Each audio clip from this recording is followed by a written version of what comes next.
Advait Hyundai car showroom ಆಯಿತು. ಈಗ ಅದ್ವೈತ್ ಹೋಂಡಾ ದ್ವಿಚಕ್ರ ವಾಹನದ ನೂತನ ಶೋರೂಮ್ ಬೆಂಗಳೂರಿನಲ್ಲಿ ಶುಭಾರಂಭ ಮಾಡಿದೆ. ಬೆಂಗಳೂರಿನ ರಾಜಾಜಿನಗರ ಡಾಕ್ಟರ್ ರಾಜ್ಕುಮಾರ್ ರಸ್ತೆಯಲ್ಲಿ ಅದ್ವೈತ್ ಹೋಂಡಾ ದ್ವಿಚಕ್ರ ವಾಹನದ ಮಳಿಗೆಗೆ ಸಂಸದ ತೇಜಸ್ವಿ ಸೂರ್ಯ, ರಾಜಾಜಿನಗರ ಶಾಸಕ ಸುರೇಶ್ ಕುಮಾರ್ ಚಾಲನೆ ಕೊಟ್ಟರು. ಈ ವೇಳೆ ಅದ್ವೈತ್ ಹೋಂಡಾ ನಿರ್ದೇಶಕರಾದ ಸುಧೀಂದ್ರ ಕುಮಾರ್, ಅದ್ವೈತ್ ಹೋಂಡಾ ಮಾಲೀಕರಾದ ಡಾಕ್ಟರ್ ಎಸ್ವಿಎಸ್ ಸುಬ್ರಹ್ಮಣ್ಯ ಗುಪ್ತಾ ಉಪಸ್ಥಿತರಿದ್ದರು.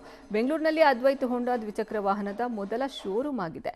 ಸರ್ವಿಸ್, ಸ್ಪೇರ್ಸ್, ಸೇಲ್ಸ್ ಒಂದೇ ಮಳಿಗೆಯಲ್ಲಿ ಲಭ್ಯ ಇದೆ. ಗ್ರಾಹಕರಿಗೆ ಉತ್ತಮ ಸೇವೆ ಕೊಡೋದು ನಮ್ಮ ಮುಖ್ಯ ಉದ್ದೇಶ ಅಂತ ಅದ್ವೈತ್ ಹೋಂಡಾ ನಿರ್ದೇಶಕರಾದ ಸುಧೀಂದ್ರ ಕುಮಾರ್ ಹೇಳಿದರು.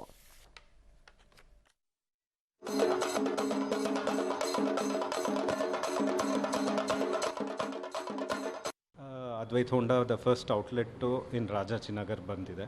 It's a 3S outlet. Service, spares and sales ella under one roof. So ನಾವು from past 30 years ಇಂಡಸ್ಟ್ರಿಯಲ್ಲಿ ಇದ್ದೀವಿ. So our motto of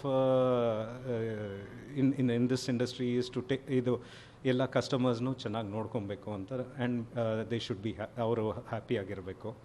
and we would ನಮಗೆ ಇನ್ನು ಬ್ರಾಂಚಸ್ ಕಂಪ್ನಿಯವ್ರು ಸಪೋರ್ಟ್ ಮಾಡ್ತಾರೆ. So we will come in number of branches will open up. ನಾವು ಹೋಂಡಾ scooters ಅವರು ನಮ್ಗೆ opportunity ಕೊಟ್ಟಿದ್ದಕ್ಕೆ ಧನ್ಯವಾದಗಳು.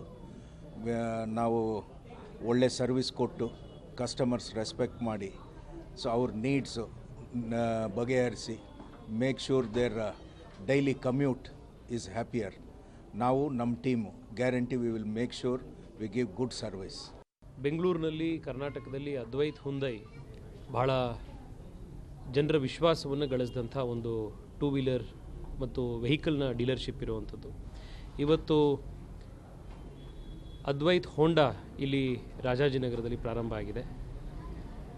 ಬೆಂಗಳೂರಿನ ಬೆಳವಣಿಗೆಗೆ, ಇಲ್ಲಿನ ಜನರಿಗೆ ಈ ಟೂ ವೀಲರ್ನ ಪಡ್ಕೊಳ್ಳಿಕ್ಕೆ ಅದ್ವೈತ್ ಹೋಂಡಾ ಈ ಭಾಗದಲ್ಲಿ ಸಾಕಷ್ಟು ಉಪಯೋಗ ಆಗಲಿ, ಮತ್ತಷ್ಟು ಅವರು ಬೆಳೀಲಿ ಅಂತ ಈ ಸಂದರ್ಭದಲ್ಲಿ ಶುಭ ಹಾರೈಸ್ತಾ ಇದ್ದೀನಿ. ಸರ್, ಈ ರಸ್ತೆನ ನಾವು ಮುಂಚೆ 80 ಫೀಟ್ ರೋಡ್ ಅಂತ ಕರಿತಾ ಇದ್ವು. 96ನೇ ಇಸ್ವಿಯಿಂದ ಇದು ಡಾಕ್ಟರ್ ರಾಜ್ಕುಮಾರ್ ರೋಡ್ ಆಯಿತು. ಇವತ್ತು ನಮ್ಮ ಡಾಕ್ಟರ್ ರಾಜ್ಕುಮಾರ್ ರೋಡು ಇವತ್ತು ಟೂ ವೀಲರ್ ರೋಡ್ ಆಗ್ತಾ ಇದೆ, ಟೂ ವೀಲರ್ ಶೋರೂಮ್ ರೋಡ್ ಆಗ್ತಾ ಇದೆ. ಭಾಳ ಸಂತೋಷ ಆಗ್ತಾ ಇದೆ. ನಮ್ಮ ಈ ರಸ್ತೆಗೆ ಇನ್ನೊಂದು ಭಾಳ ಒಂದು ಹೆಮ್ಮೆಯ ದ್ವಿಚಕ್ರ ವಾಹನದ ಕೇಂದ್ರ ಇವತ್ತು ಬರ್ತಾ ಇರೋದು. ವಿಶೇಷವಾಗಿ ಅದ್ವೈತ್ ಹೋಂಡಾ ಅವರು ತಮ್ಮ ಔಟ್ಲೆಟನ್ನು ಸರ್ವಿಸ್ ಸೆಂಟರ್ನಲ್ಲಿ ಮಾಡ್ತಾ ಇರೋದು. ಮತ್ತು ಈ ರಸ್ತೆ ಎಷ್ಟು ಪ್ರಸಿದ್ಧನೋ ಅಷ್ಟೇ ಈ ಸಂಸ್ಥೆನೂ ಕೂಡ ಪ್ರಸಿದ್ಧ ಆಗುತ್ತೆ.